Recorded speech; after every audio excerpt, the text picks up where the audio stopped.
Common factor, common factor. तो चलिए सार्व गुणनखंड समझने के पहले फिर से एक बार गुणनखंड की पुनरावृत्ति कर लेते हैं। गुणनखंड पढ़ाए हुए थे। जैसे एक का गुणनखंड कहेगा तो गुणनखंड या अपवर्तक, जिसको इंग्लिश में क्या कहते हैं, फैक्टर कहते हैं। एक का गुणनखंड का मतलब हुआ एक में किस किस संख्या से पूरा पूरा भाग लगेगा। तो एक में किस किस संख्या से पूरा पूरा भाग लगेगा, एक से, मात्र एक से। तो एक के पूछेगा कि एक का गुणनखंड कौन है, तो एक ही है। ऐसे भी एक सभी संख्या का गुणनखंड होता है। एक सभी संख्या का क्या होता है, गुणनखंड होता है। अब दो का गुणनखंड पूछेगा तो दो में किस किस संख्या से पूरा पूरा भाग लगेगा, एक और दो से, एक और दो से। तो दो का गुणनखंड कौ गो हो गया, दो गो, एक और दो, दो हो गया। तीन का गुणनखंड पूछेगा तो क्या बताएंगे, एक और तीन छोड़कर दूसरे से इसमें भाग नहीं लगेगा। चार का गुणनखंड पूछेगा तो चार का गुणनखंड कौन कौन होगा, एक और चार, एक और चार। दो नहीं होगा, तब क्या गलती बोल रहे हैं। चार का गुणनखंड, चार में एक, दो और चार, तो चार के कितने गुणनखंड हो गए, बात समझ में आ रही है कि नहीं। चार का गुणनखंड का मतलब हुआ चार में किस किस संख्या से हम भाग देंगे तो पूरा पूरा कट जाएगा। तो एक सब संख्या का गुणनखंड होता है, एक सब का गुणनखंड होता है। तो गुणनखंड समझ गए। अब हमको क्या समझना है, सार्व गुणनखंड, सार्व गुणनखंड। तो यहां ध्यान दीजिएगा कि कहेगा कि दो और चार का सार्व गुणनखंड लिखिए। सार्व गुणनखंड लिखें, सार्व गुणनखंड लिखें। तो सबसे पहले हम क्या करेंगे, सार्व गुणनखंड निकालने के लिए पहले दो और चार का हम क्या निकाल लेंगे, गुणनखंड। क्या निकाल लेंगे, गुणनखंड। तो दो का गुणनखंड कौन कौन होगा, दो का गुणनखंड बोलिए। बहुत अच्छा, दो का गुणनखंड हो गया एक और दो। अब चार का गुणनखंड बोलिए तो एक, चार का गुणनखंड कौन कौन हो गया, एक, दो, चार। अब तो हम दोनों का गुणनखंड लिख दिए।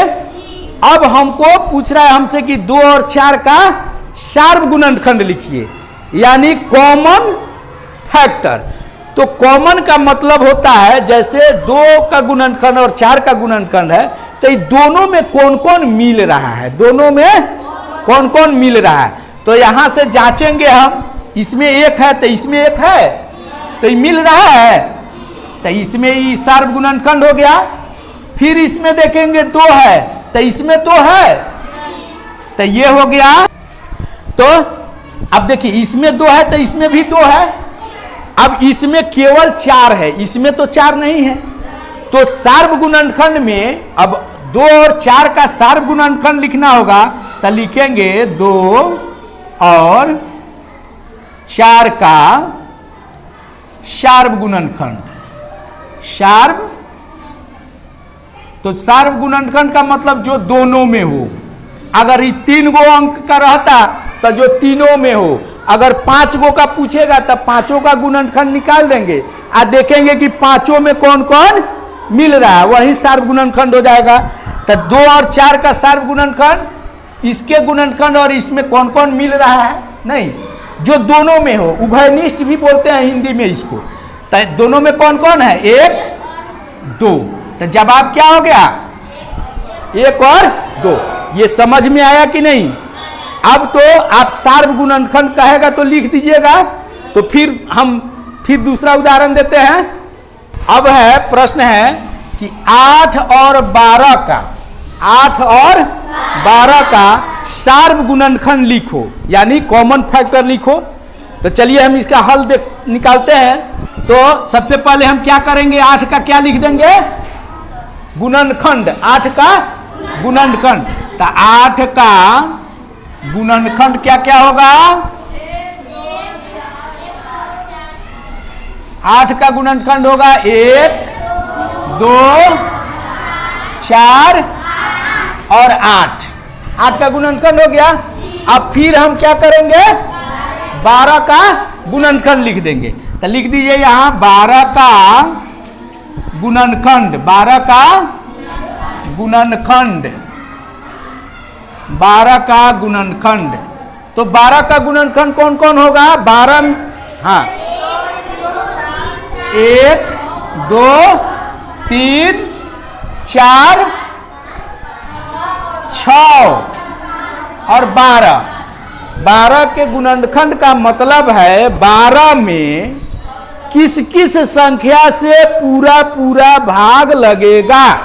तो 1 से लगेगा, 2 से लगेगा, 3 से लगेगा, 4 से लगेगा, 6 से लगेगा और 12 से। अब तो गुणनखंड लिख दिए। अब हमको क्या निकालना है, शार्प गुणनखंड। क्या निकालना है, शार्प गुणनखंड। तो हम क्या मिलाएंगे, यहां से हम देखेंगे, एक इसमें है तो एक इसमें है, तो दोनों में मिल रहा है, चिन्ह लगा दिए। अब 2 इसमें है तो 2 इसमें है, तो इसमें भी चिन्ह लगा दीजिए।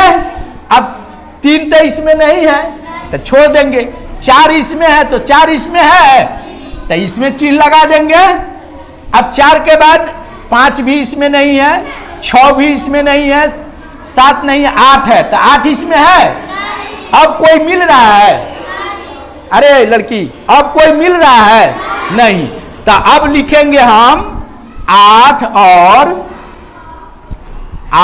और 12 का शार्प गुणनखंड, शार्प गुणनखंड। 8 और 12 का शार्प गुणनखंड कौन कौन हो गया, 1, 2, 4, 1, 2। तो यही क्या हो गया, इसका आंसर हो गया। अब फिर एक और क्वेश्चन हम बनाते हैं। अब है 9, 27 और 12 का शार्प गुणनखंड लिखो। 9, 27 और 12 का शार्प गुणनखंड लिखो। तो सबसे पहले हम क्या करेंगे, 9 का क्या लिखेंगे, 9 का नहीं समझ में आ रहा है, 9 का गुणनखंड। तो 9 का गुणनखंड कौन कौन होगा, बोलिए। 1 तो सब का गुणनखंड होता है तो 1 होगा ही। 9 का गुणनखंड 1, 3, 9 हो गया। अब हम फिर 27 का क्या लिख देंगे, गुणनखंड। तो 27 का गुणनखंड लिखिए। 27 का हाला नहीं, 27 का गुणनखंड, 27 का गुणनखंड। तो 27 का गुणनखंड कौन कौन होगा, 1, 3, 9, 27। यानी 1, 3, 9 और 27 को छोड़कर 27 में किसी संख्या से पूरा पूरा भाग नहीं दिया जा सकता है। अब जो है 12 है, अब 12 का गुणनखंड लिख दीजिए। 12 का गुणनखंड, 12 का गुणनखंड। तो 12 का गुणनखंड कौन कौन होगा, 1, 2, 3, 4, 6, 12। Very good. अब देखिए, अब तो ये 3 गो हो गया। अब इसका शार्प गुणनखंड ज्ञात करना है। तो हम क्या देखेंगे, जो तीनों में मिलेगा उस पर गोला का घेरा लगा लेंगे, यानी चिन्हित कर लेंगे। तो 1 सब में है, क्योंकि 1 सब का गुणनखंड होता है, तो 1 इसमें भी है, हो गया। उसके बाद इसमें 2 नहीं है तो छोड़ देंगे, 3 है तो 3 देखेंगे, तो 3 इसमें भी है, इसमें भी है, इसमें भी है, हो गया। उसके बाद 9 इसमें है, इसमें है, इसमें नहीं है। तब तो इसमें नहीं है तो छोड़ देंगे, नहीं लिखेंगे। तो अब हमने क्या देखा कि सार्व गुणनखंड में 9, 27 और 12 का सार्व गुणनखंड में कौन कौन मिला? 1 और 3। तो जवाब लिखेंगे 9, 27 और 12 का सार्व गुणनखंड। सार्व गुणनखंड इंग्लिश में क्या भूल गई? Common factor. सार्व गुणनखंड, सार्व गुणनखंड क्या हो जाएगा जवाब? 1, 3। यही इसका क्या हो गया? आंसर हो गया। अब तो आप लोग सार्व गुणनखंड समझ गए। चलिए ओके।